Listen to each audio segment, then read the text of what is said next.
Estamos de volta com o programa Família Projeto de Deus. Nosso papo aqui está animadíssimo hoje com o Éder e o Caio. Estamos falando sobre planejamento financeiro. Deixe sua mensagem para a gente, sugira temas, participe. Você pode enviar uma mensagem para o WhatsApp no 19 99716 9915 e também pode ligar para o nosso call center 19 3871 9620. E se você ainda não se tornou sócio, aproveite. Aproveite para se associar, porque hoje tem um sorteio especial do terço e só sócio vai participar. E olha só que surpresa boa, você que se identificou com algumas das situações que nós estamos conversando aqui, você acabou de ganhar um presente, sabia? O curso de finanças em EAD, no ensino à distância, foi liberado de presente, gratuitamente para você. O EAD da Século XXI liberou esse curso justamente para ajudar as famílias nesse momento. Mas olha, aproveite, vai estar disponível até o dia 31 de agosto, ok?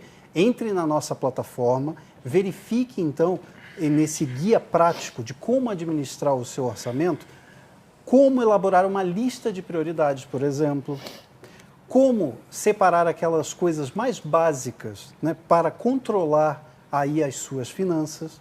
E como é que você faz tudo isso? Você está se perguntando. Você vai até eadseculo21.com.br e vai procurar curso de finanças pessoais. Você também pode ligar para a gente. Você liga para nós e aí a gente envia o link do curso para você. DDD 19 3871 9620. 19 3871 9620. E aí você aproveita esse presente que você está ganhando e também se torna sócio aqui da nossa rede Século XXI e nos ajuda a continuar esse trabalho de evangelização. E nós vamos voltar um pouquinho naquela tela, né, sobre como negociar, né? É importante negociar as dívidas. E o Éder vai comentar mais um pouquinho também, porque é uma tela muito importante. Sim. Em relação ao transporte escolar, da mesma forma, o prestador de serviço, na impossibilidade de fornecer o serviço para o consumidor, ele precisa, então, fazer uma negociação. A gente sabe que tem muitas empresas pequenas, profissionais liberais, que precisam ter uma atenção aí, mas é importante que haja essa negociação com o consumidor.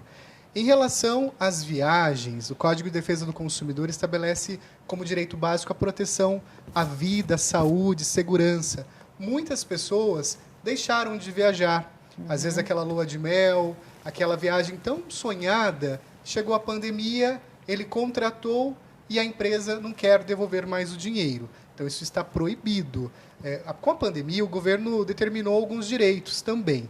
No caso das viagens, os pacotes turísticos, o consumidor tem direito à remarcação, sem custo, pelo período de 12 meses, ou, caso ele queira, a restituição do valor que foi pago, ele pode pedir, então, para a operadora, ela tem até 12 meses para fazer essa devolução e vai seguir as regras contratuais. Na dúvida, a gente orienta que o consumidor documente, mande um e-mail, entre em contato com o SAC, anote o número do protocolo. E se a empresa não apresentar nenhum posicionamento, procurar o PROCON para formalizar. O que o PROCON vai fazer? Ele vai intermediar aquela relação, aquela situação. A gente vai tentar um acordo com a empresa, né? O PROCON, na verdade, não só o PROCON, mas o Poder Judiciário. Hoje, a palavra de ordem é a conciliação. Às vezes, os fornecedores querem fugir, né? Não, o que a gente pede é que haja o diálogo, que haja essa conversa entre as partes, que haja conciliação. Entrar num acordo, né? Porque você vê, o próprio transporte escolar, né, é uma judiação. O pirueiro que vive desse dinheiro, né, não ter mais, né? Então, se você entrar numa conciliação, dá para a família conversar e fazer um acordo também, né? Exatamente. Eu tenho 2 filhos, estão matriculados, tenho o serviço do transporte escolar contratado e a gente vai remunerando. Enquanto a gente pode remunerar, até é importante que exista esse equilíbrio. É um momento complicado, não é, Silvia? Sim. Precisa ter bom senso das duas partes, né? A gente sabe que é difícil passar o mês sem nenhum tipo de recurso. Então, se você pode ajudar ali o prestador, converse com ele, tente um acordo. Às vezes ele pode prestar o serviço numa outra oportunidade. É importante que haja esse diálogo, sim. Bom, como nós estamos numa situação excepcional, é tempo de diálogo, então, né? Sim. Para ajustar. Agora, nós falamos até agora um pouco sobre como sair das dívidas ou como não entrar em dívidas. Para quem já tem uma folguinha no orçamento e poderia pensar no investimento, Caio, o que você aconselha? Vamos lá. Antes da gente pensar no investimento, essa família ela tem que fazer uma coisa que se chama fundo de emergência ou fundo de reserva, né? Muitas famílias entraram no vermelho agora na pandemia por não ter esse fundo de emergência. O que é o fundo de emergência? O fundo de emergência é um dinheiro que eu vou ter guardado para utilizar em um momento inesperado. Eu já tenho aquela geladeira com 20 anos que queimou de novo. E o técnico falou, olha, é motor e gás, quase o preço de uma nova. Poxa, eu vou entrar no que nós falamos até agora, naquele financiamento? Se eu tiver o fundo de emergência, eu tenho onde ir lá pegar meu dinheiro e comprar. Ou alguém da minha casa caiu, torceu, quebrou o pé. Eu preciso ir lá e pagar à vista aquela raio-x, engessar. Então, eu tenho aquele dinheiro. Então, o primeiro passo é a pessoa formar uma poupança para situações de emergência. E de quanto que é essa poupança? Essa poupança é o seguinte, quanto que eu gasto por mês? Que é a listagem do que nós conversamos. Então, eu vou listar e vou chegar à conclusão que no mês eu gasto R$ 1.500 para nossa sobrevivência da minha família. Então, eu vou economizar de 6 meses a 1 ano esse valor. Então, eu vou ter ali guardado em torno de R$15 mil no banco para utilizar nas emergências. Porque aí, se tiver a pandemia, eu vou passar tranquilo pela pandemia. Se eu perder o emprego, mesmo estando na pandemia, eu vou passar pela pandemia sem maiores problemas. Então, esse seria o meu primeiro passo. O segundo passo é você viver com menos do que você ganha. Esse é o, essencial. Eu só consigo crescer, evoluir na minha vida se eu viver com menos do que ganho. Quanto menos, Caio? Quanto menos? Quanto menos, você vai achar uma coisa engraçada. Eu converso com muitas pessoas. As pessoas, primeira coisa, não sabem quanto ganha. Ai. Você pergunta, você está com o casal na frente, quanto você ganha? O marido responde, eu ganho 2.500, a esposa responde 2.400. Quando sabe, né, Caio? Quando Porque sabe. Tem muita família que a esposa não sabe quanto o marido ganha e o marido não sabe.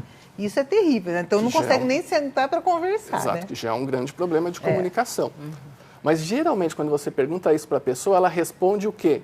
O quanto está anotado na carteira.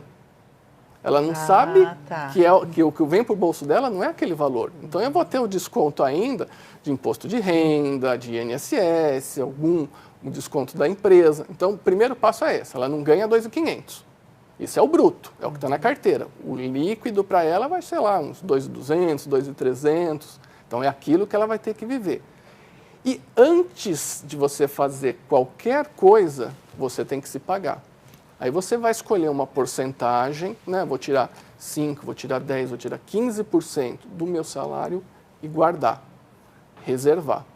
Então, se eu ganho, por exemplo, 2.500, me sobra 2.200 depois dos descontos da empresa e do governo, eu vou tirar R$200, por exemplo, e guardar. Tenho que viver com 2.000.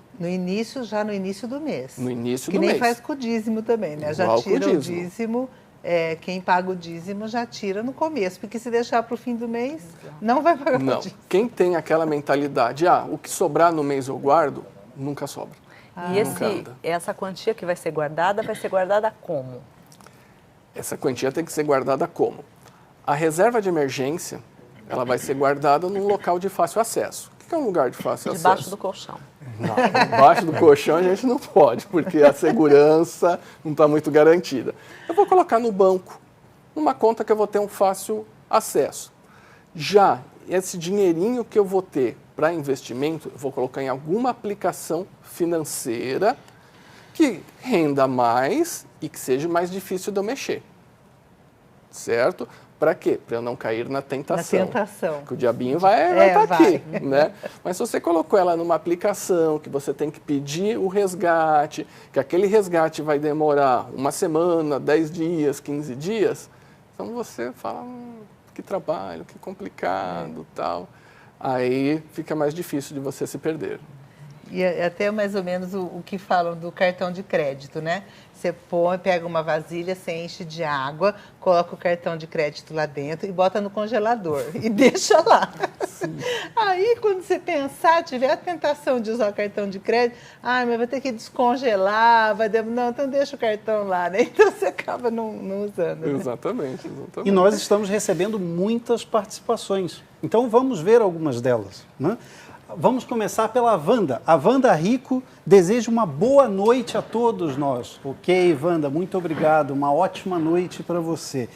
E uma boa noite muito especial também para Maria das Graças de Oliveira Martins. A Maria das Graças é lá de Codó, Maranhão, e está aqui participando conosco da sua casa. Mandou uma belíssima mensagem. Ela pede intenções de oração. Ela pede por ela mesma, pela vida, pela saúde dos familiares e pela alma do seu esposo Luiz Carlos, por paz, união, proteção divina e também para todos os seus familiares. E então, nós queremos dar uma boa noite especial para Maria das Graças, porque ela acaba de se tornar sócia. Muito obrigado, Maria das Graças. Além de você ajudar essa obra de evangelização, você também já está participando do sorteio do terço que nós apresentamos aqui. Muito obrigado, parabéns e boa sorte. Além de uma boa noite, boa sorte para você nesse sorteio, Maria. Muito bem. Quem também escreve para nós através do Facebook é a Isabel Aparecida. Boa noite, ótimo programa. Muito obrigado, Isabel. É bom saber que nós estamos ajudando também as famílias com esse tema. Também pelo Facebook, o Toninho Carminotto. Ele diz, parabéns pelo tema, Deus vos ilumine por este trabalho. Muito obrigado, Toninho, uma ótima noite também para você. A Ângela Cristina, também pelo Facebook, nos diz, ótimo programa, Deus abençoe. Éder Gomes, parabéns pelas orientações, muito esclarecedor. Viu, Éder Gomes, você já está, assim como o Caio também, sendo bem requisitado. Já está ganhando muitos elogios e, claro, com muitas informações importantíssimas para nós. Eu agradeço e quero lembrar, né, eu tinha falado anteriormente que com a pandemia, alguns consumidores tiveram alguns benefícios do governo. A conta de energia, que para muito pai, para muita mãe, é complicado, né, não pagar. E com a diminuição da renda, perdeu o emprego, aquela conta está lá pesando no mês. Então, na conta de energia, o consumidor ele tem o direito, caso ele fique inadimplente, de não ter a energia cortada. A agência reguladora, que é a ANEEL, colocou até o final do mês esse benefício para o consumidor, para que, caso ele fique inadimplente, ele não tenha o serviço cortado. A gente orienta para que não fique, para que ele tente, faça o orçamento dele, se organize através do seu orçamento doméstico, para não deixar aquela conta sem quitar, mas caso ele fique, não terá o corte neste mês. Agora, Éder, como é que ficam os empresários, por exemplo, em relação aos funcionários, em relação ao aluguel, né? Como é que fica isso? Porque ele tem que pagar o aluguel, ele tem os funcionários para cá, né? E não está conseguindo abrir a loja. Como é que fica nesse caso, né? Como é que ele pode renegociar isso? É uma situação complicada, Silvia. A pandemia, assim, o PROCON ele vai atender o que for assuntos relacionados a consumo. E a gente tem essa preocupação também do outro lado, né? O fornecedor que não consegue abrir o seu estabelecimento, o fornecedor que tem inúmeros funcionários. É importante que ele consulte aí um advogado para que ele possa se encaixar no seu orçamento. E em relação ao consumidor, né, aquele consumidor que está com alguma dívida com aquela loja, que ele procure a empresa pelo telefone, por e-mail, para tentar uma negociação. Porque o fornecedor também está passando pela mesma situação. Sim. Tem contas para pagar, Exato. tem um aluguel, as despesas com os funcionários. A gente vê muito isso nas escolas. Os professores estão lá. Não está tendo conteúdo presencial, mas os professores estão preparando o conteúdo pela internet. Então, é importante que o consumidor não pense assim, eu não vou pagar. Não, é importante ele pensar também o outro lado. E o fornecedor, como ele está? Se colocar no lugar do outro, né? E os professores, eu tenho contato com alguns professores, eles falaram que estão trabalhando muito mais, porque tem que preparar o conteúdo e estar ali na aula, ou presencial, ou gravar. E professores até que não tinham experiência com essa área de marketing, né, digital e de gravar e tudo mais, né? Exato. Para os fornecedores e também para os consumidores que estiverem com dívidas financeiras, a Federação dos Bancos recomendou para que haja a renegociação.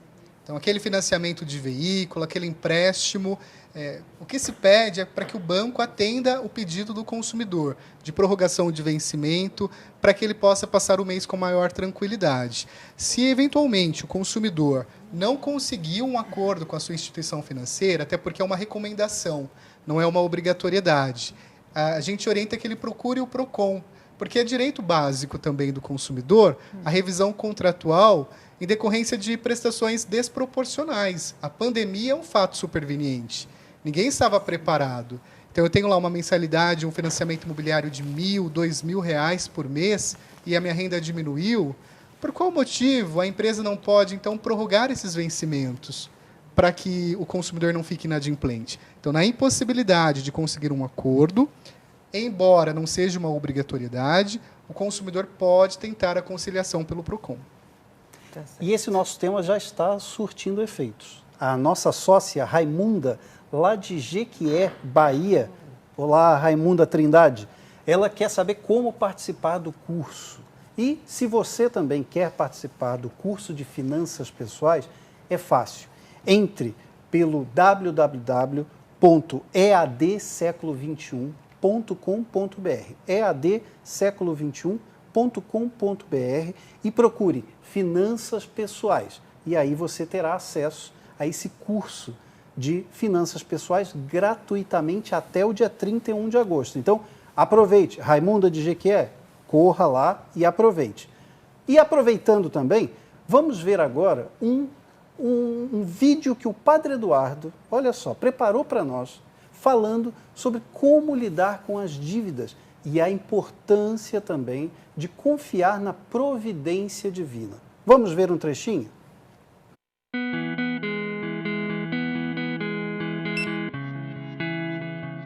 Nós precisamos de um dom do Espírito Santo, o dom da sabedoria. Sim, para administrar toda a parte financeira.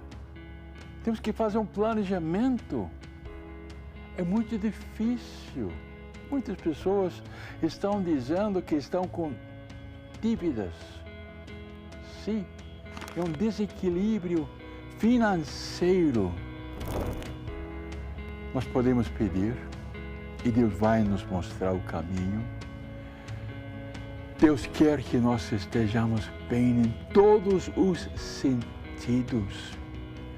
E Jesus, você disse que você é o caminho. Por favor, Jesus, encaminha esta situação. Clamamos e pedimos. Jesus disse: Eu lhes digo, peçam e lhes será dado. Procurem e encontrarão. Batam e abrirão a porta para vocês. Pois todo aquele que pede, recebe. Quem procura, acha. E a quem bate, a porta será aberta. Quem busca, acha. Tem que ter uma solução. Não podemos nos desesperar, não. Tem que ter uma solução. Quais são as opções? Como que posso conseguir recursos? Senhor Jesus, eu quero pedir, eu quero buscar, eu quero encontrar a solução. Por favor, Jesus, por favor.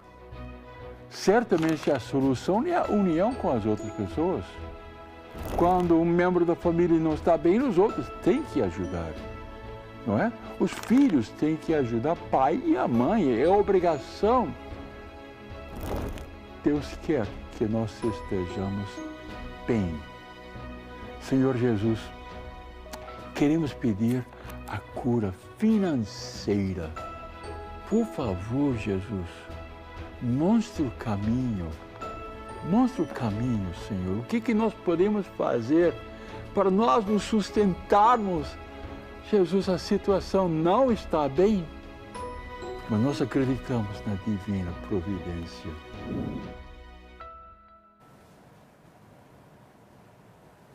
Que bonito, Padre Eduardo. Padre Eduardo, mais uma vez, atento para a nossa realidade, para a realidade do povo, para a sua realidade, para a minha realidade, e percebendo o quanto que nós estamos impactados financeiramente, inclusive, nesse momento que nós estamos vivendo. Obrigada, Padre Eduardo. Obrigada por nos chamar à consciência mais uma vez e nos ensinar que nós precisamos pedir, buscar e realizar aquilo que o Senhor vai nos mostrando. E nesse processo de pedir, buscar e encontrar uma forma de viver uma vida financeira saudável e digna e adequada para um católico como nós somos, estão o que Santo Inácio de Loyola diria, colocar os meios.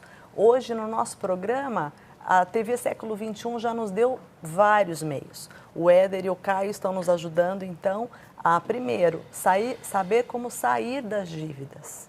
Segundo, saber como nos programar para ter um presente adequado. E depois, como o Padre Eduardo coloca, a sabedoria para um futuro que virá. E daí, Caio, eu queria te perguntar sobre a aposentadoria, né? Parece algo tão distante para todos nós agora, com a mudança de regras, mas pensando assim já em termos mais distantes, como seria uma boa programação financeira para aquele que pensa em se aposentar? Primeiro vamos começar com um dado estatístico, né? Um dos maiores sites de notícia do Brasil, semana passada divulgou uma pesquisa que ele fez, onde constatou que 90% dos brasileiros não se preparam para a aposentadoria. Ou seja, o que ele quis dizer com isso na pesquisa? Que 90% dos brasileiros estão contando somente com o governo lá na frente, né? Nós passamos por uma reforma do nosso sistema de aposentadoria com o governo Temer, depois passamos com uma agora no nosso governo do Jair Bolsonaro. Então, é um sistema que ele está mudando e cada vez ele está ficando mais restritivo, cada vez ele está ficando mais difícil. Não vamos dizer que ele está perdendo benefício às pessoas, mas está se exigindo mais para você ter o mesmo retorno. Então, a pessoa tem que começar a pensar lá na frente dela, né? E como ela pensa lá na frente dela? Poupando aqui atrás, né? Com a seguinte questão: quanto antes eu começar a poupar, menos eu vou precisar economizar por mês. Tá ótimo. E a gente vai fazer um sorteio, não é isso? Sim, vamos. E depois a gente já vai ter, infelizmente, que nos despedir. O assunto está ótimo, mas a gente tem horário, né? Ainda teríamos muitas coisas para perguntar, para falar. Sim. E agradecemos já, né, ao Éder e ao Caio pela presença. Obrigado. E estamos muito alegres também porque lá de Balneário Camboriú chega uma nova sócia, a Irilde Elza Palubo Rubini, acabou de se tornar sócia. Muito obrigado pela sua contribuição com essa obra de evangelização e vamos participar, você também vai participar do sorteio do nosso terço, que vem naquela embalagem aveludada. Vamos participar aqui então, vamos ver, deixa eu pegar aqui.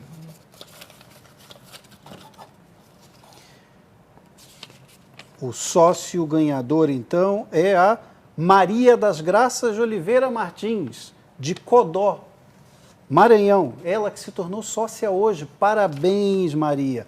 Muito obrigado por você ter se associado e parabéns aí pela sorte, né? Já conseguiu ganhar o terço. Parabéns mais uma vez e agradecemos né, a Éder e Caio pela presença no nosso programa de hoje. Muito Eu que obrigada, agradeço a viu? oportunidade. Boa noite a todos. Só quero lembrar que a planilha de orçamento familiar está no nosso site procon.campinas.sp.gov.br. Bacana, ótimo. Obrigada, viu, Caio? Foi ótimo. Eu agradeço muito pela oportunidade, estou sempre à disposição de vocês. E, como foi dito lá no comecinho, se a gente começar a listar os nossos gastos, já começa a direcionar melhor a nossa vida. É verdade. Obrigada, Francis. Obrigada, Renata. Foi ótimo. Foi ótimo. Muito obrigado. Estamos Silvia. juntos aqui e vamos Obrigado. rezar e colocar nas mãos de Deus. Deus abençoe.